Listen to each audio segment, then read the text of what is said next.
Ava didn't flinch when her mom called her into the kitchen. It was her mom's soft voice, that overly sweet tone she used only when something uncomfortable was coming.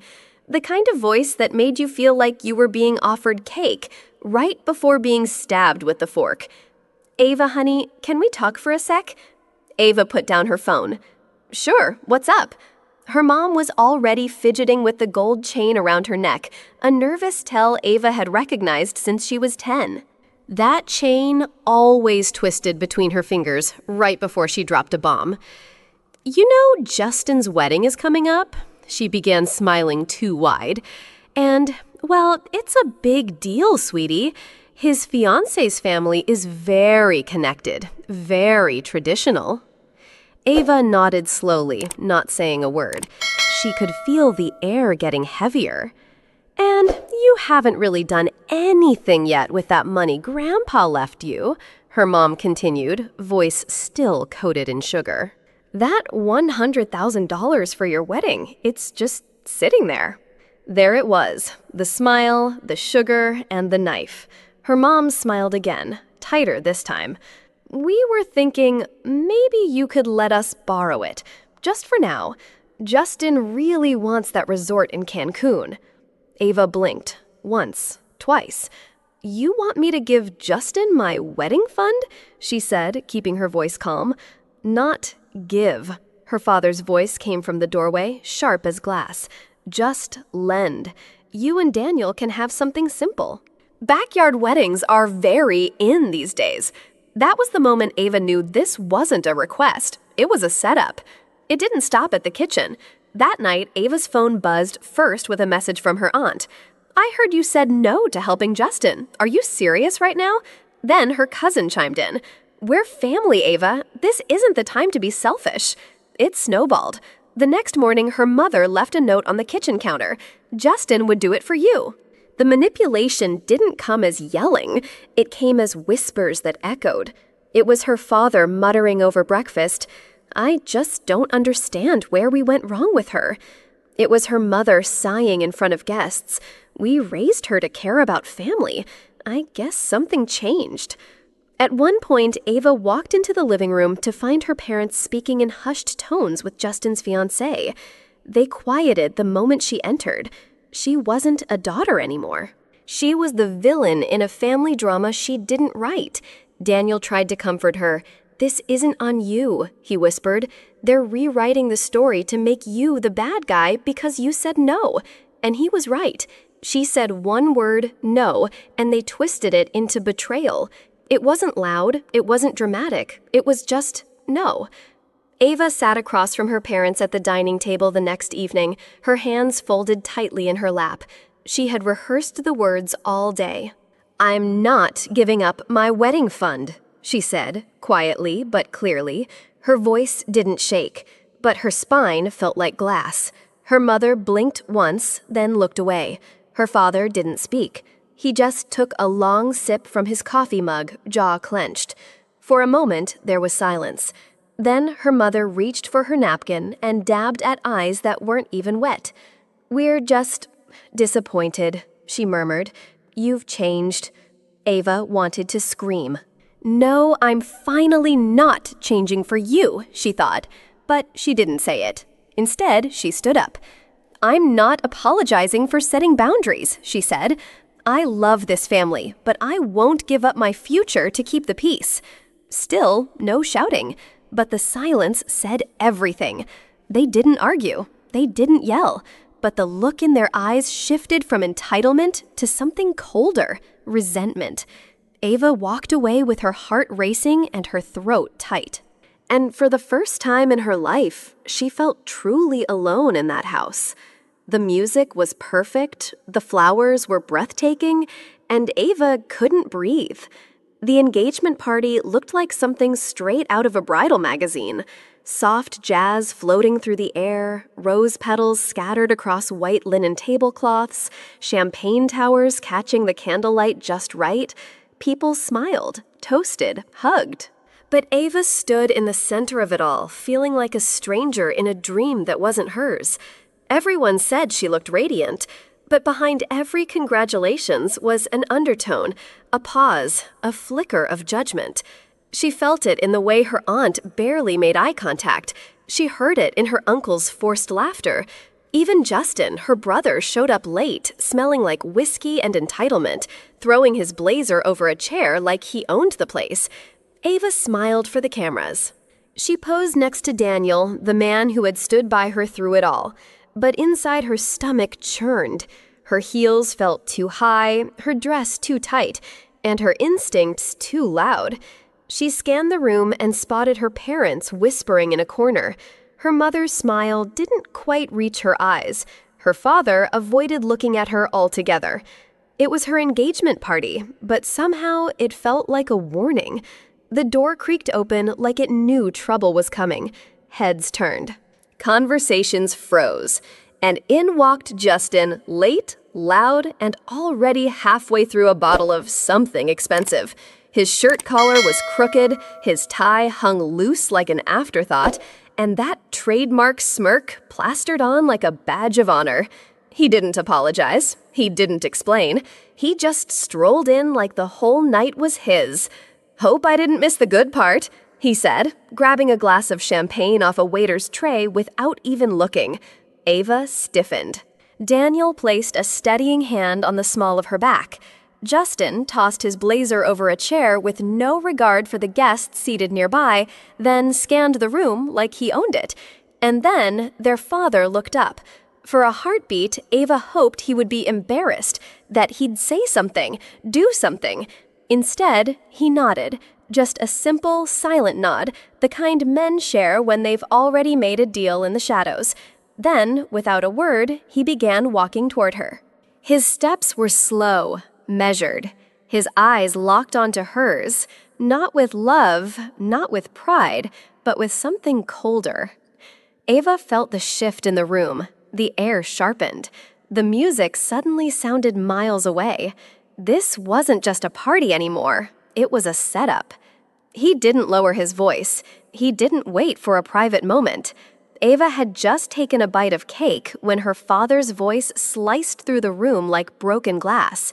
"You selfish little girl." Every fork paused midair.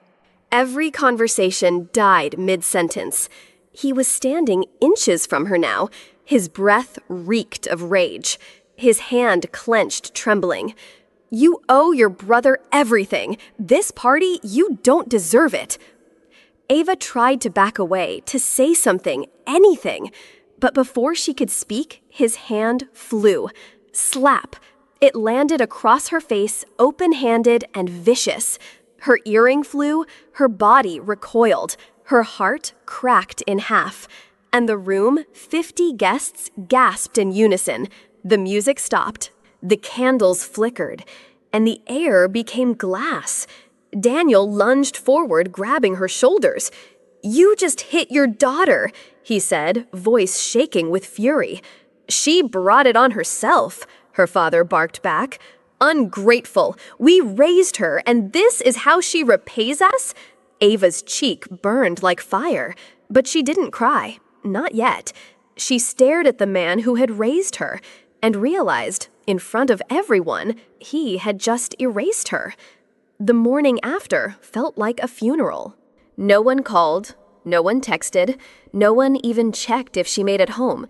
It was as if Ava Jennings' daughter, sister, fiancé had been deleted. She sat on the edge of her bed, staring at her phone. Nothing. No missed calls, no voicemails, no apologies. Just silence. Daniel tried to make it normal. He cooked breakfast, made her coffee, even put on her favorite playlist.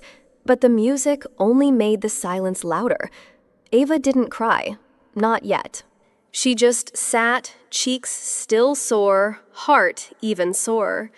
She checked her family group chat, still active, still filled with updates about Justin's wedding prep. No mention of what happened. Not even a pause. It was like she never existed. She thought maybe her mom would reach out. A text, a half-hearted, "Are you okay?" But there was nothing. That was the part that broke her. Not the slap, not the screaming, the silence. The smell of scrambled eggs filled the apartment. The pan sizzled. Coffee brewed. A playlist whispered faintly in the background, but the silence between Ava and Daniel was the loudest thing in the room. He didn't ask how she was feeling. She didn't volunteer it either. Daniel moved carefully, like the floor beneath him was made of glass. Every gesture was gentle, controlled, the kind of movements people make when they don't want to wake the pain. Ava sat at the kitchen table, fingers wrapped around a mug she hadn't sipped from. He placed her plate in front of her eyes, lingering for just a second too long. "You should eat," he said softly. She nodded, didn't move. They sat like that, two people in love separated by everything unsaid. Daniel's fork clinked softly against his plate. Ava stared out the window, blinking back the weight behind her eyes. He finally broke the silence. "You need to do something, Ava." She didn't flinch. She'd been waiting for him to say it. He wasn't angry. He was worried. "This isn't just about a slap," he continued. "It's about what they think they're allowed to do to you." And just like that, the fog in Ava's chest started to clear. Because he was right. She couldn't pretend this would go away. She didn't know exactly what she was going to do, but for the first time since the slap, she felt something spark inside her again. She was done shrinking. Daniel didn't raise his voice. He didn't push. He just looked at her like she was slowly disappearing, and it scared him. Ava sat on the couch, knees pulled to her chest, wearing an old hoodie and silence. Her cheek was still faintly red, her soul even redder. He sat beside her, close, but not too close, respectful, steady. "You need to do something," he said gently. She didn't respond. "They humiliated you, Ava, in front of everyone. They made you small, and they'll keep doing it, again and again, until there's nothing left of you that feels like you." Ava blinked, staring straight ahead. "I know they're your parents, and I know you still want to believe they'll come around." He paused. "But love that only works when you're obedient isn't love. It's control." Those words pierced deeper than a shout ever could. Ava took a long breath. Her hands were shaking, but not from fear, from realization. She stood up, slowly walked across the room to a locked drawer. Her fingers hovered. Then turned the key. Inside was a manila folder she hadn't touched in years. She looked back at Daniel. "You're right," she whispered. "They took their shot at destroying me in public. Now I take my shot in private." The folder felt heavier than paper had any right to be. Ava ran her fingers along the edges, like it might cut her. Inside wasn't just ink and legal jargon. It was the last gift her grandfather ever gave her. She sat down, slowly, hands trembling. Daniel stood behind her, silent but steady. Her mind drifted back. She was 19. It was a Tuesday. Her grandfather had invited her over for tea, just the two of them, something he rarely did without the rest of the family. He poured her Earl Grey, placed 2 shortbread cookies on a plate, and looked at her, really looked at her. "Ava," he had said, voice low and serious, "one day they'll forget your blood. When that day comes, I want you to remember I didn't." She thought he was being dramatic, old, nostalgic. But now, sitting on her living room floor with a yellow deed in her lap, she understood. He had seen this coming. Inside the folder was the full property deed, signed, notarized, and sealed. The house Ava had grown up in wasn't owned by her parents. It was hers. Her grandfather had transferred it to her name before he died, quietly, intentionally.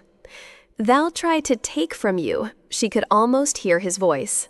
"So I made sure you'd have something they can't touch." Ava swallowed hard, blinking fast. For the first time in weeks, she didn't feel powerless. She felt prepared. The law firm was quiet, lined with bookshelves and quiet ticking clocks. The kind of place where decisions changed lives silently.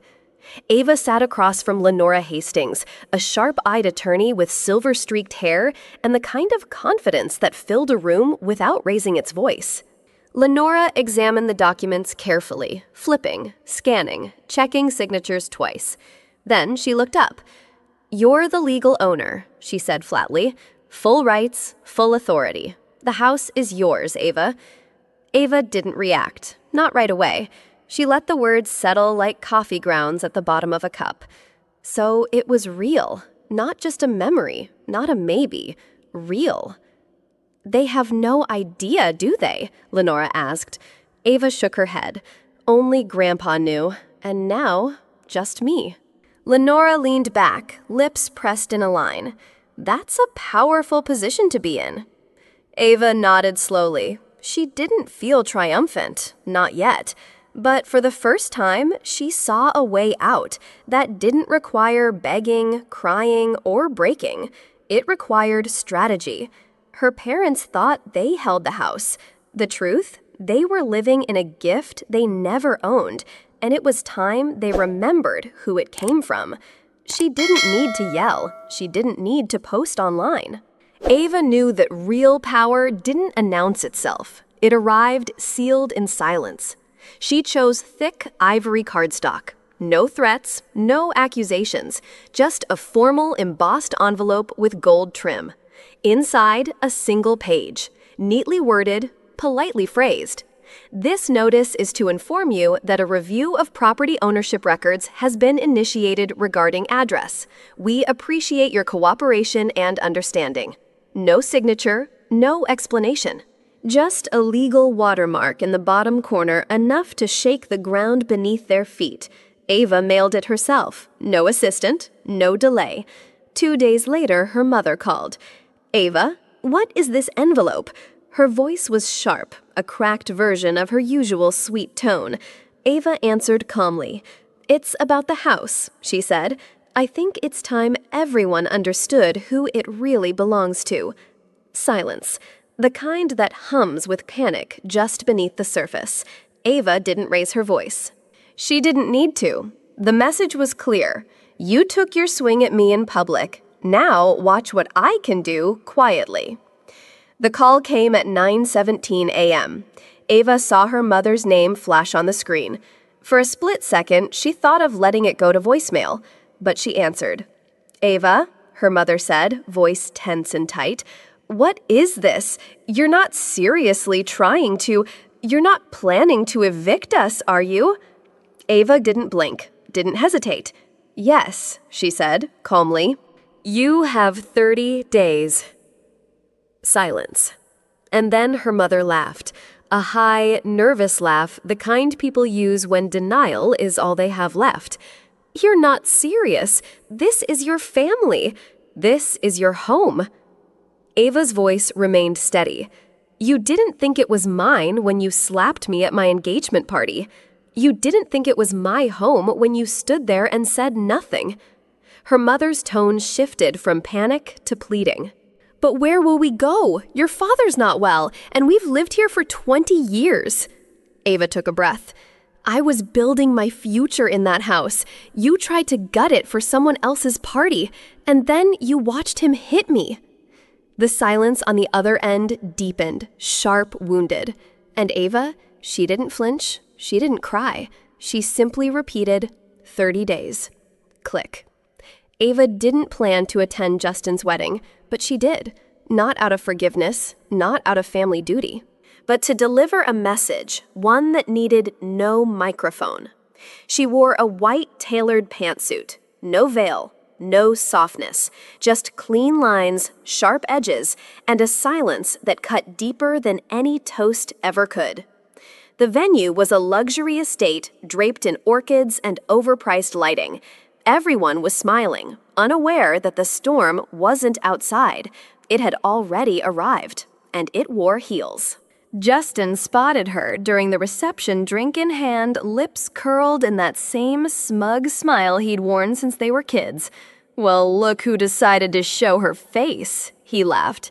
Ava didn't smile. She walked up to him slow and steady. No drama, no scene, just a whisper. "I hope you enjoy the honeymoon," she said, voice cool, "because when you get back, Mom and Dad won't have a home to welcome you." Justin blinked. Besmirk stayed, but only for a second. He laughed again, forced uneasy. "You're bluffing." Ava tilted her head. "You always thought I was the quiet one," she whispered. "That's exactly why you never saw me coming." Then she turned and walked away, heels clicking like a countdown. No yelling, no spectacle, just the slow collapse of his arrogance. The wedding curtain didn't fall. She pulled it down herself. It appeared on a Wednesday morning, bold, red, unmistakable. Property sold. Vacate within 14 days. The notice was taped to the front door of the house Ava once called home.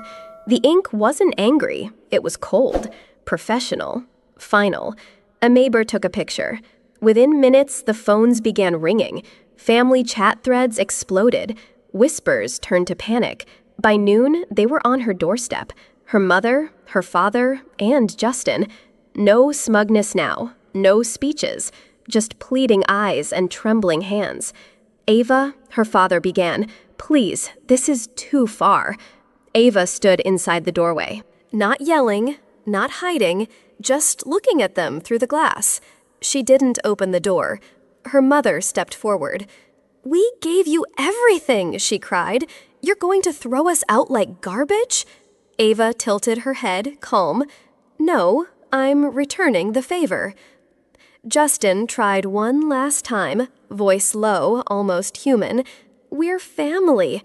Ava's reply was softer than a whisper, but it cut deeper than anything they'd ever said to her. "You taught me what that word really means, and what it doesn't." Then she turned and locked the door. Behind her, silence. In front of her, 3 people finally learning what it felt like to be shut out. It arrived in a plain white envelope, no return address. But Ava knew the handwriting. Her mother had always written in soft, rounded cursive, the kind that used to sign birthday cards and lunchbox notes. But this wasn't soft. She let it sit on the kitchen counter for 2 days. Every time she walked past it, something inside her twisted. On the 3rd night, she opened it. It was 2 pages. No greeting, no warmth. "We raised you. We gave you everything. You've destroyed this family out of spite. You sold your father's home, your home, and now his health is declining. Are you proud of yourself?" Ava read it twice. Nowhere in the letter was there a single apology. Not for the slap, not for the silence, not for the betrayal. Just guilt, wrapped in pretty words. Gaslighting dressed as love. She didn't cry. She didn't scream. She just took the letter, walked out back, and placed it in the fire pit. Daniel was already there, holding a lighter. He didn't speak. He didn't need to. Ava set the letter down. "I'm not burning it because I'm angry," she whispered. "I'm burning it because I'm free." And with one flick of flame, the guilt that shaped her entire childhood turned to ash. The call came on a Thursday. Ava almost didn't pick up the number. The number was unfamiliar, the day was long, and she had just finished folding laundry. But something told her to answer. "Ava Jennings," a voice said, warm and professional. "This is Gregory Harper. I'm the CEO of Haven Equity. I don't know if you remember, but you interned with us during college." She remembered, vaguely. He had been polite, focused, powerful, the kind of leader who noticed everything and said very little. "I've been following your work," he continued, "especially your nonprofit housing initiatives. What you did with the women's shelter, that was brilliant." Ava blinked, caught off guard. "Thank you," she said, cautious. "We're opening a new regional office in Seattle," Harper said, "and we want you to run it. Full leadership, full salary, full freedom." For a moment, Ava couldn't speak. She stared out her window, not at the past, but at the life ahead. And then she smiled. "I accept." That night, as she packed boxes with Daniel by her side, she felt something she hadn't felt in a long time.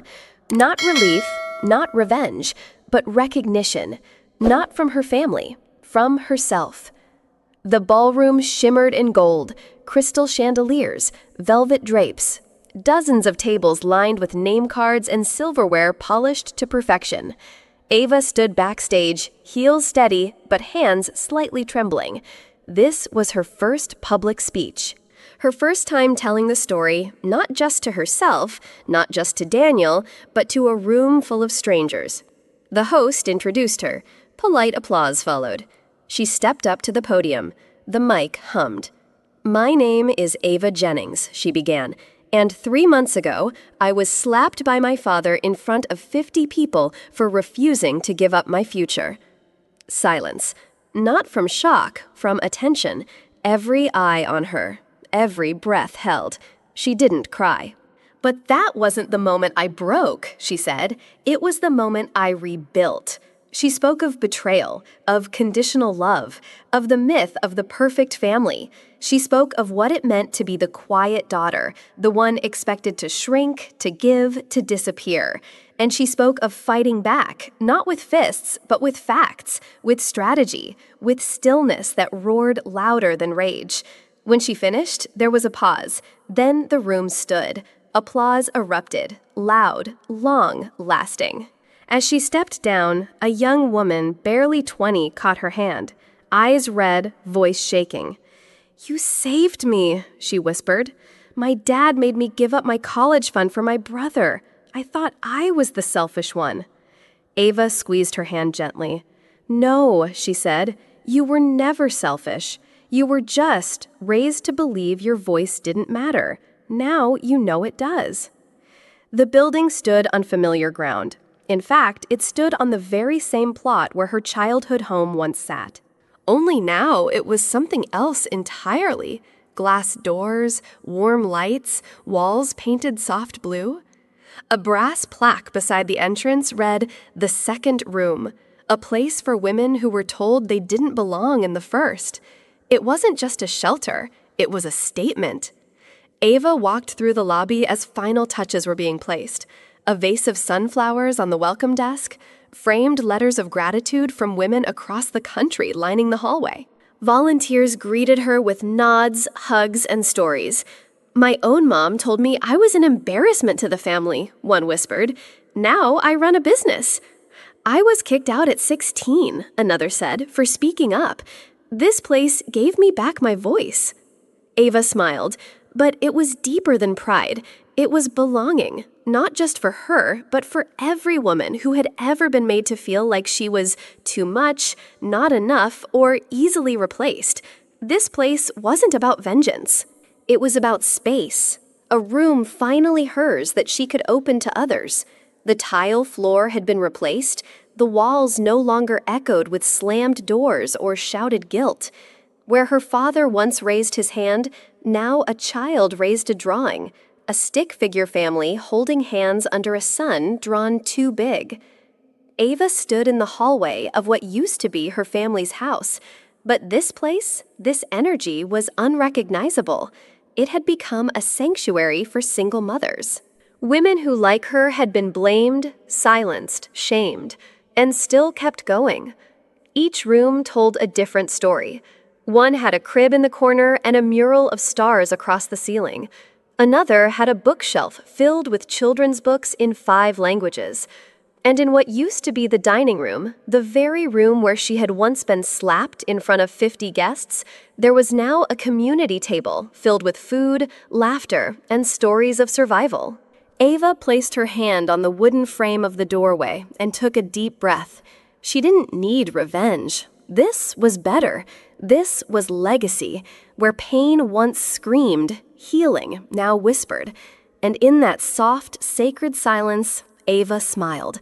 A full circle, a life reclaimed. When my father slapped me, I didn't break. That's when I started rebuilding. Ava didn't shout it. She didn't need to. She spoke those words into a microphone one last time at a small community event. No stage. No spotlights. Just real people listening. And when she was done, she stepped down. Not to applause, but to peace. No more proving. No more permission. No more explaining herself to those who never deserved her truth. She walked away with steady heels and a lighter soul. No tears, no rage, no need to look back. because what was behind her no longer held her. Sometimes the greatest act of love is saying no. No to manipulation masked as tradition. No to abuse disguised as family values. No to shrinking yourself so others can shine. Ava's story reminds us that silence is not peace, and that choosing yourself isn't selfish. It's survival. It's power. And when you heal loudly, you give others permission to do the same. You are not here to be the background of someone else's story. You deserve a voice, a room, a legacy of your own.